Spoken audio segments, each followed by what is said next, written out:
Bismillahirrahmanirrahim. Assalamualaikum warahmatullahi wabarakatuh. Apa kabar anak-anak? Semoga kalian sehat semua. Begitu juga Bapak Ibu guru yang ada di SMP Negeri 1 Jenggawa. Anak-anak, ini pertemuan pertama kita di kelas online. Semoga pandemi ini cepat berlalu sehingga kita bisa belajar secara tatap muka langsung. Anak-anak, perkenalkan, nama Bu Guru Eka Farida Endriani. Kalian bisa memanggil Bu Guru dengan panggilan Bu Eka. Anak-anak, pertemuan kita kali ini Bu Guru akan menerangkan tentang bab 1, yaitu keruangan dan interaksi antar ruang dalam lingkup Indonesia. Tujuan pembelajarannya yaitu 1. Menjelaskan pengertian konsep ruang. 2. Menjelaskan pengertian interaksi antar ruang. 3. Menyebutkan contoh interaksi keruangan antar wilayah di Indonesia. 4. Menyebutkan contoh-contoh interaksi keruangan yang terjadi di wilayahnya. 5. Menjelaskan kondisi saling bergantung yang diperlukan untuk terjadinya interaksi antar ruang. 6. Menunjukkan unsur-unsur komponen peta. Dan yang terakhir, 7. Menyebutkan letak Indonesia secara astronomis dan geografis Indonesia. Ruang adalah wadah yang meliputi ruang darat, ruang laut, dan ruang udara, termasuk ruang di dalam bumi sebagai satu kesatuan wilayah, tempat manusia dan makhluk lain hidup, melakukan kegiatan, dan memelihara kelangsungan hidup. Bab 1, manusia, tempat, dan lingkungan. Ruang adalah wadah yang meliputi ruang darat, laut, dan ruang udara, termasuk ruang di dalam bumi sebagai satu kesatuan wilayah, tempat manusia dan makhluk lain hidup, melakukan kegiatan, dan memelihara kelangsungan hidup. Tanpa adanya ruang, maka manusia dan semua makhluk hidup lainnya tidak memiliki tempat untuk hidup. Nah, ini bukti adanya interaksi antar ruang, anak-anak nih. Interaksi antar ruang itu terjadi karena adanya perbedaan karakteristik ruang, karena setiap ruang membutuhkan ruang lainnya untuk memenuhi kebutuhan hidup. Karakteristik ruang itu maksudnya begini anak-anak, setiap ruang itu memiliki ciri khusus. Contohnya itu wilayah pegunungan umumnya penghasil sayuran, sedangkan di wilayah pesisir itu menghasilkan ikan laut. Di wilayah pesisir itu biasanya suhunya panas, sehingga untuk orang melakukan budidaya keberhasilannya sangat kecil.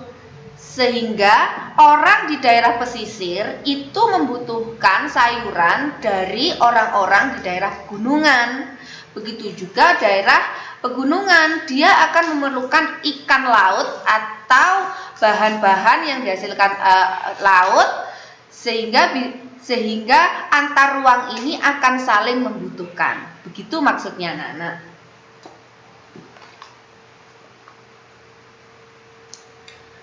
Letak dan luas Indonesia. Pemahaman lokasi melalui peta. Nah, di peta itu kalian bisa melihat di manakah letak Indonesia dan berbatasan dengan wilayah mana saja, ya. Itu di situ dijelaskan juga tentang garis lintangnya, juga sudah tertulis di situ. Kalian juga bisa melihat di buku paket yang kalian pinjam di perpustakaan SMP 1 Jenggawa. Lokasi suatu tempat dapat dilihat pada sebuah peta. Nah, tempat kamu tinggal sekarang itu juga bisa dilihat di peta, anak-anak.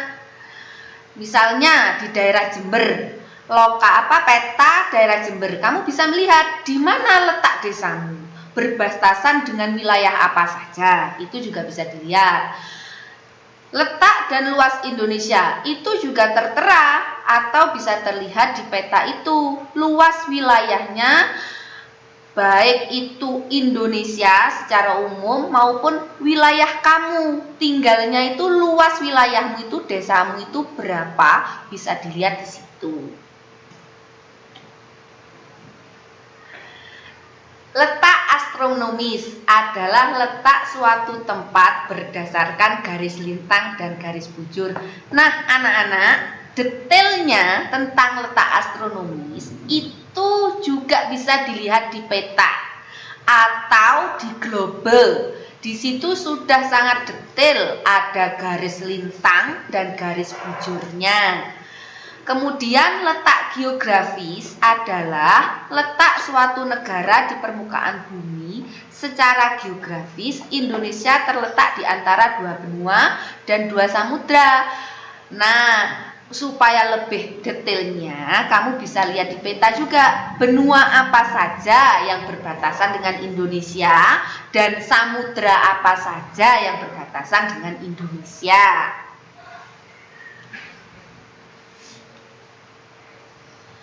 Potensi sumber daya alam dan kemaritiman Indonesia. 1. Potensi sumber daya alam Indonesia adalah semua bahan yang ditemukan manusia dalam alam yang dapat dipakai untuk kepentingan hidupnya. Jadi apa saja yang ada di bumi Indonesia yang bisa dimanfaatkan oleh manusia itu adalah sumber daya alam Indonesia. Kita ini kaya, banyak potensinya. Nah, itu yang bisa kita manfaatkan tentunya secara arif dan bijaksana. Potensi kemaritiman Indonesia. Potensi sumber daya laut Indonesia luar biasa banyaknya. Indonesia terkenal dengan negara maritim, anak-anak. Jadi, laut kita itu sangat luas.